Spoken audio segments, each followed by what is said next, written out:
English tutorial channel learn and এনজয়ে সবাইকে জানাই স্বাগত। আজকে আমি তোমাদের জন্য এনেছি আবার একটা রাইটিং ক্লাস, আর আজকে আমরা করব কনভারসেশন বা ডায়লগ রাইটিং। তো চলো দেখে নিই আজকে আমরা টপিক কি রেখেছি। Write a conversation or dialogue on the need to ban the use of animals like tigers and lions as circus attraction.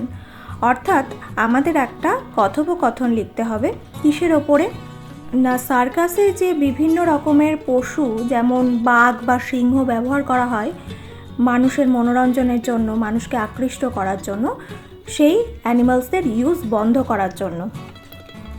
তো এখানে আমরা যে ডায়লগটা লিখেছি সেখানে একটি পুলিশের সাথে একটি ছোট ছেলে কথা বলতে গেছে যে সার্কাসে এই বিভিন্ন পশুর ব্যবহার বন্ধ হওয়া উচিত সেই ব্যাপারে।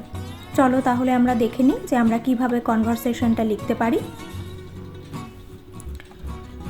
তো দেখো এখানে আমি ছেলেটির নাম দিয়েছি অমল, তোমরা যে কোনো নাম দিতে পারো। এবং আমি এখানে দেখাচ্ছি যে অমল পুলিশের সাথে কথা বলছে এই টাইগার বা লায়ন এই ধরনের বিভিন্ন অ্যানিমালস সার্কাসে ইউজ বন্ধ করার জন্য। তোমরা যে কারোর মধ্যে এই কনভারসেশনটা কিন্তু করতে পারো, তবে যাদের মধ্যে কনভারসেশনটা করছো সেই অনুযায়ী কিন্তু কনভারসেশনের ধরনটা চেঞ্জ হয়ে যাবে। তো দেখো ফার্স্ট আমরা কিভাবে শুরু করেছি। অমল গেছে একটা পুলিশের সাথে কথা বলতে। তো ফার্স্ট সে পুলিশকে গুড মর্নিং উইশ করছে। কি বলছে দেখো, সে বলছে গুড মর্নিং স্যার।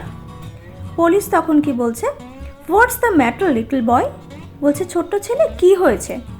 অমল তখন কি বলছে দেখো, অমল তখন বলছে yesterday I went to a circus. I had a bad experience there. বলছে গতকাল আমি একটি সার্কাসে গিয়েছিলাম এবং সেখানে আমার একটি খারাপ অভিজ্ঞতা হয়েছে। I want to share it with you sir. আমি আপনার সাথে সেই অভিজ্ঞতাটা শেয়ার করতে চাই। তখন পুলিশ কি বলছে দেখো, please tell me what happened, আমাকে অনুগ্রহ করে বলো কি হয়েছে। তখন অমল কি বলছে দেখো, that was a famous circus, সেটা ছিল খুব বিখ্যাত একটা সার্কাস। But the circus authority is still using animals like tiger and lions to attract people. কিন্তু সার্কাস অথরিটি এখনও বিভিন্ন পশু যেমন বাঘ এবং সিংহ ব্যবহার করছে মানুষজনকে আকর্ষণের জন্য। They are showing many dangerous games, তারা বিভিন্ন ডেঞ্জারাস বা ভয়ঙ্কর খেলা দেখাচ্ছে। And if they refuse to play those games, এবং যদি তারা সেই খেলাগুলো খেলতে অস্বীকার করছে, their master is hurting them, তাদের প্রভু তাদেরকে হার্ট করছে বা আঘাত করছে।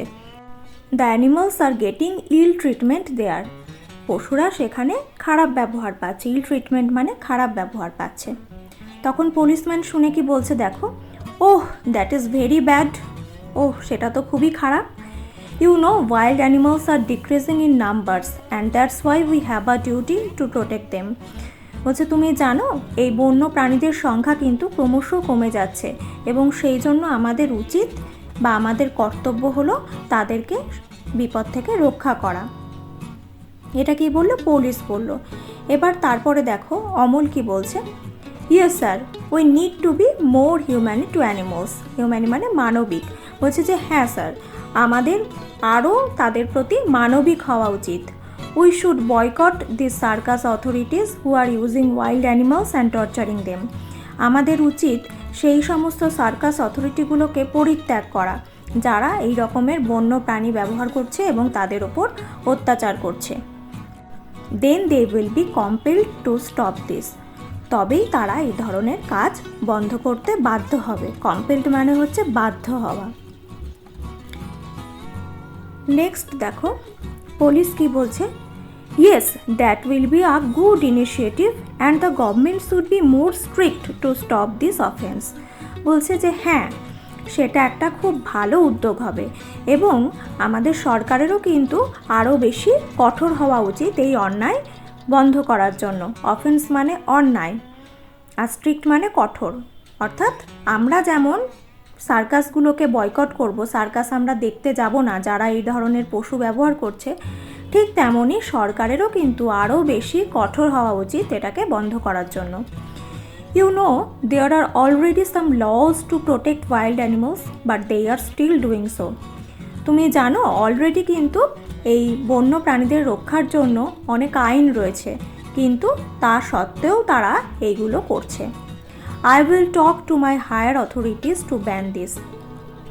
অর্থাৎ আমি আমার উচ্চতর কর্তৃপক্ষর সাথে কথা বলবো এগুলোকে বন্ধ করার জন্য। I will try my level best dear. আমি আমার তরফ থেকে যতটা বেশি সম্ভব ততটাই চেষ্টা করব। তখন অমল কি বলছে দেখো, থ্যাংক ইউ স্যার। অর্থাৎ অমল পুলিশের কথায় খুশি হয়ে পুলিশকে ধন্যবাদ জানালো। তো এভাবেই আমি পুলিশ আর অমলের মধ্যে কনভারসেশনটা রেডি করেছি। তোমরা তোমাদের মতো করে এটা লিখতে পারো। আজকে আমার রাইটিং ক্লাস এই পর্যন্তই। যদি তোমাদের ক্লাসগুলি ভালো লাগে প্লিজ লাইক করো, কমেন্ট করো আর আমার চ্যানেলটিকে সাবস্ক্রাইব করে আমার পাশে থেকো। পরের দিন চলে আসবো আবার নতুন কোনো ক্লাস নিয়ে। ততক্ষণ পর্যন্ত সবাই ভালো থেকো, সুস্থ থেকো আর অবশ্যই আমার সঙ্গে থেকো। Thank you.